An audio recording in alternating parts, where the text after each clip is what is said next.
만남에는 세 가지 종류가 있습니다. 생선 같은 만남이 있고, 꽃과 같은 만남이 있고, 손수건 같은 만남이 있습니다. 생선과 같은 만남이라는 것은 만지기만 하면 이 비린내가 나는 만남을 말합니다. 만남은 서로에게 좋지 않은 영향을 주는 거죠. 시기하고 질투하고 싸우고 원한을 남기게 되는 만남을 이야기합니다. 이런 만남은 오래 가면 갈수록 썩고 부패해서 냄새만 가득하게 되는 것입니다. 그리고 꽃과 같은 만남은 만나면 향기가 나서 너무 좋아요. 그런데 그 향기는 오래 가지가 않습니다. 금방 시드는 만남을 이야기합니다. 꽃과 같은 만남과 사랑은 일시적이고 풋사랑과 같은 만남이라고 할 수가 있습니다. 그리고 세 번째는 이 손수건 같은 만남이 있습니다. 누군가가 슬퍼할 때 눈물을 닦아주고 힘들어할 때 그의 땀을 닦아주면서 언제나 함께하는 만남을 말합니다. 그래서 부부관계나 저와 여러분 그리고 성도 간의 만남은 이 손수건 같은 만남이 되어야 하는 것입니다. 우리 옆에 분에게 한 번 더 인사합시다. 당신을 만난 건 큰 축복입니다. 시작. 당신을 만난 건 큰 축복입니다. 여러분, 사람은 사람을 잘 만나야 합니다. 모든 사람들은 행복을 다 추구합니다. 행복해지는 것은 여러 가지 조건이 있겠죠. 그 가운데서 가장 중요한 것이 무엇이라고 생각합니까? 그것은 바로 만남의 축복입니다. 우리가 살아가는 인생은 만남의 연속입니다. 우리가 태어날 때는 불가항력적으로 부모를 만나게 됩니다. 내가 부모를 선택하는 게 아닙니다. 내가 태어나서 눈을 떠보니까 이 엄마 아빠는 내가 도저히 믿을 사람이 안 되겠어요. 다시금 넣어주세요. 이 잘못된 거야. 이건 내가 선택할 수 있는 만남이 아닙니다. 불가항력적인 만남입니다. 그리고 어릴 때는 친구들을 만나게 됩니다. 학교에 가면 선생님을 만나면서 새로운 인생의 전환점을 만나게 되는 거죠.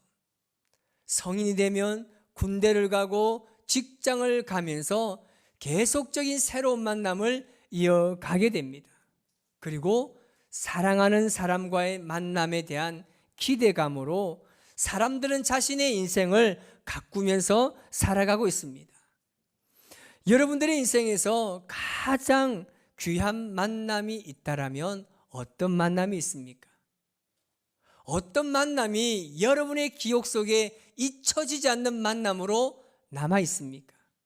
그리고 그 만남을 소중하게 계속해서 잘 이어가고 있습니까? 인생의 만남에 있어서 그 만남이 행복한 만남이든지 아니면 불행한 만남이든지 우연히 이루어진 것은 단 하나도 없다라는 사실입니다. 오늘 본문의 모세는 자신의 인생에서 잊을 수 없는 세 번의 소중한 만남을 경험한 것을 알 수 있습니다. 오늘 이 시간 그 만남의 역사를 통해서 은혜를 누리시는 저와 여러분의 삶이 되시기를 주님의 이름으로 축복합니다. 먼저 모세는 애굽이라는 거대한 나라와의 운명적인 만남을 가지게 됩니다. 여러분, 모세는 출생할 때부터 굉장히 불행한 환경 속에서 출생하게 됩니다. 출애굽기 1장 22절에 그렇게 말씀하고 있습니다. 시작. 그러므로 바로가 그의 모든 백성에게 명령하여 이르되 아들이 태어나거든 너희는 그를 나일강에 던지고 딸이거든 살려두라 하였더라. 아멘. 모세는 태어날 때부터 자신의 의지와는 상관없이 죽을 수밖에 없는 환경 속에 태어나게 됩니다. 애굽의 바로 왕이 자기 땅에 노예로 살고 있는 이 이스라엘 민족이 계속적으로 그 수가 번성합니다. 그래서 그것을 보면서 두려움을 가지기 시작합니다. 그래서 히브리 여인들이 아기를 낳을 때 남자면 죽이고 여자면 살려두라고 이야기합니다. 그런데 레위 여자 한 명이 아이를 출산하게 됩니다. 그 아이가 남자로 태어났습니다. 어떻게 됩니까? 나일강에 던져야 됩니다. 한마디로 죽여야 됩니다. 그런데 여러분, 어느 부모가 자신의 손으로 자신의 자녀를 죽일 수 있겠습니까? 그래서 그 어머니는 이 아이를 석 달 동안 숨겨서 키우게 됩니다. 아이가 성장하면서 이제 울음소리가 제법 커집니다. 이제는 더 이상 아이를 숨겨서 키울 수가 없습니다. 그래서 아이를 살리기 위해서 어쩔 수 없이 나일강에 띄워서 보내게 됩니다. 불행 중 다행으로 애굽의 공주가 이 바구니 속에 담겨있는 남자아이를 발견하게 됩니다. 그래서 애굽이라는 나라에서 왕자의 신분으로 모세가 성장하게 됩니다. 이것이 애굽과의 운명적인 만남을 가지게 하는 사건이었습니다. 모세는 애굽에서 모든 학문과 정치, 문화 그리고 무술 등 당대의 최고의 시설에서 엘리트 교육을 받게 됩니다. 자신의 인생에 있어서 초반기의 기초를 굉장히 잘 다듬어 갔습니다. 그러나 영원할 것만 같았던 그 만남의 생활은 점점 자신의 정체성과 민족성으로 인해서 퇴색되어져 가고 있었습니다. 모세가 사는 환경이 어떻습니까? 굉장히 만족할 만한 환경입니다. 세계의 최고의 나라의 왕자입니다. 세상에서 가장 좋은 환경에 살고 있습니다. 오늘날로 말하면 금수저예요. 정말 그 무엇도 부럽지 않는 환경 속에 삽니다. 그런데 모세는 그 좋은 환경을 누리고 살고 있지만 마음은 늘 공허했습니다. 무엇인가를 찾고자 하는 갈망이 그 속에서 불일 듯 일어나는 겁니다. 그 이유가 무엇입니까? 자신 안에서 하나님께서 택하신 민족의 정신이 지금 흐르고 있기 때문입니다. 그래서 모세는 그 왕자의 신분, 그 좋은 모든 환경을 다 버려버렸습니다. 여러분, 독도가 자기 땅이라고 말하는 일본인들의 말을 들으면 여러분 어떤 기분입니까? 어떤 마음 드세요? 그래, 네 땅 해라. 그런 마음 드나요? 아닙니다. 그렇게 마음을 가지는 사람은 아무도 없습니다. 저도 그 사람들이 그렇게 말할 때마다 기가 차요. 어떻게 저런 생각을 할 수 있을지 말이 안 나옵니다. 왜 그렇습니까?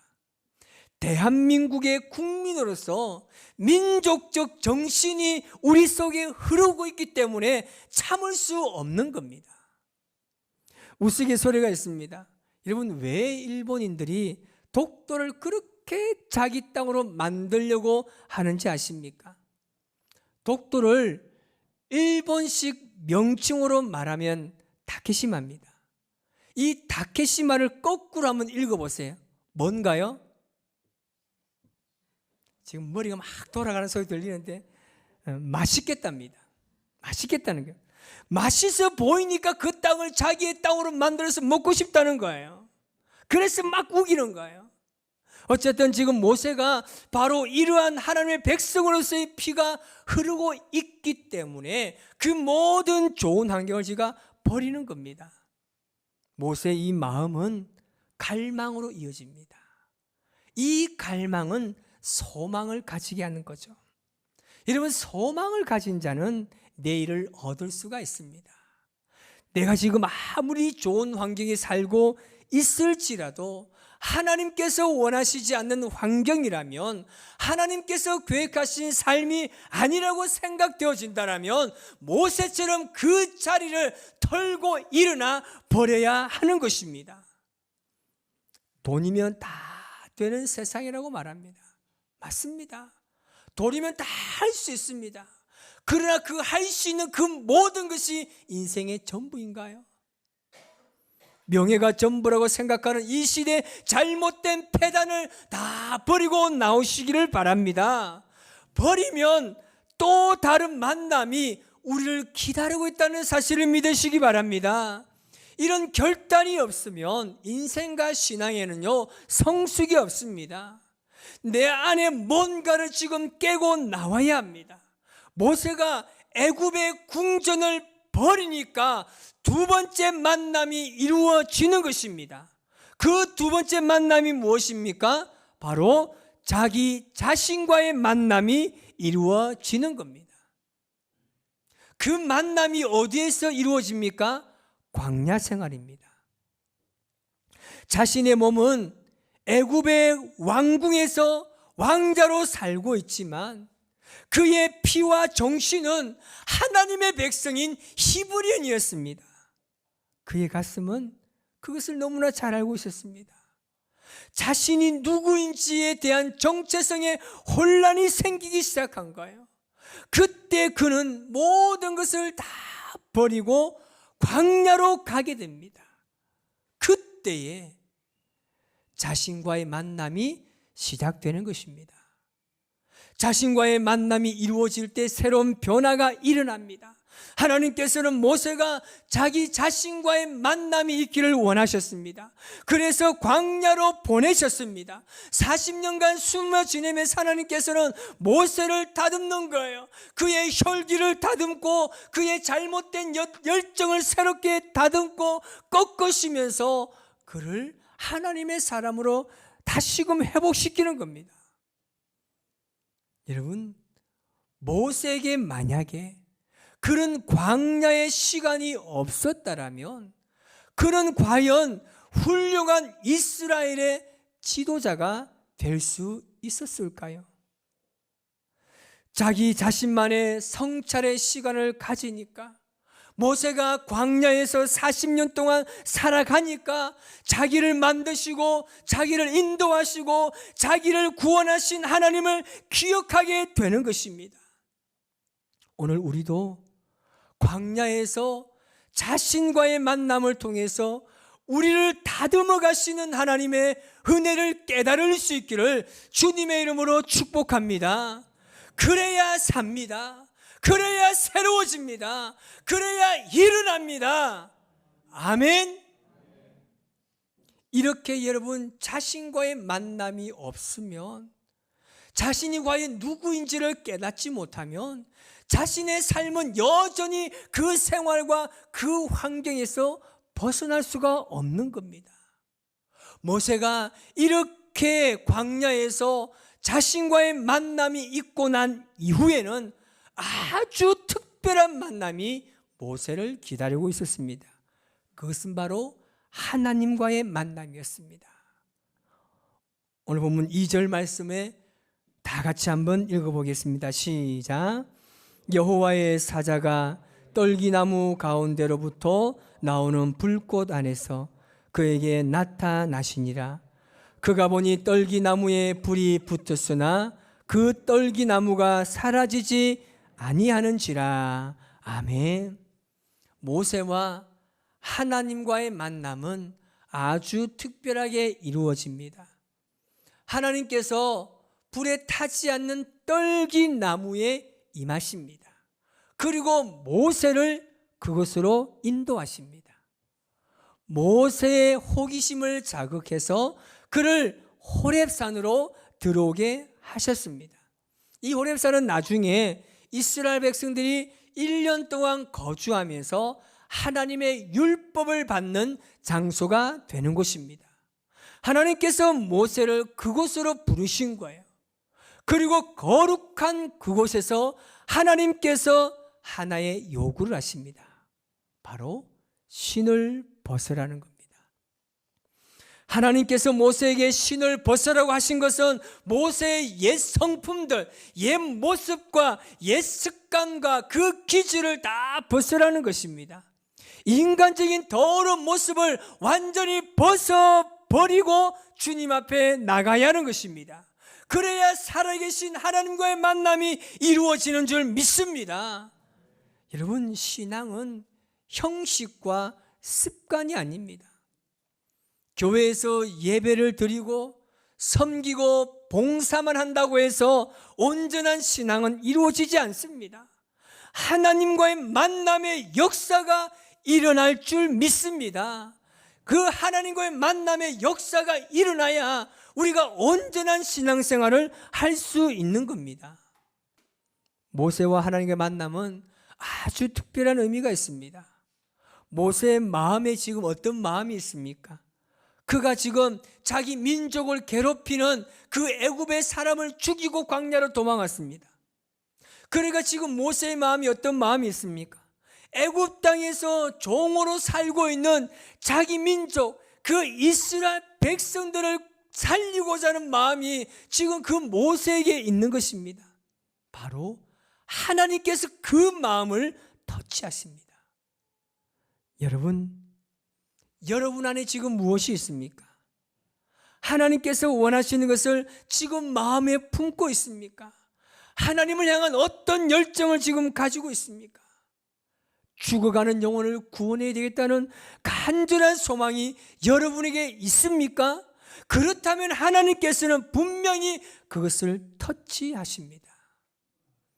여러분, 믿음에는요, 부담감이 있어야 합니다. 이 부담감은 거룩한 부담감입니다. 하나님께서는 그것을 터치하시는 겁니다. 하나님과의 만남을 원하신다라면 그 하나님을 묵상하고 늘 주님을 기억하고 생각하시기를 바랍니다. 주님을 마음에 합당한 삶을 가지고 오늘도 하나님의 마음을 가지고 세상으로 나아가시기 바랍니다. 하나님께서 9절에 그렇게 말씀합니다. 시작. 이제 가라. 이스라엘 자손의 부르짖음이 내게 달하고 애굽 사람이 그들을 괴롭히는 학대도 내가 보았으니. 아멘. 모세에게 애굽으로 가라고 합니다. 그러면서 하나님께서는 모세에게 힘을 실어주는데 12절 앞부분에 그렇게 말합니다. 시작. 하나님이 이르시되 내가 반드시 너와 함께 있으리라. 아멘. 하나님께서 모세의 만남을 통해서 이제는 영원히 그와 함께 하시겠다고 약속합니다. 왜 약속합니까? 애굽은 모세가 혼자 가서 감당해낼 수 없는 곳입니다. 그래서 하나님께서 모세에게 내가 너와 함께 할 것이니 가라고 말씀하시는 겁니다.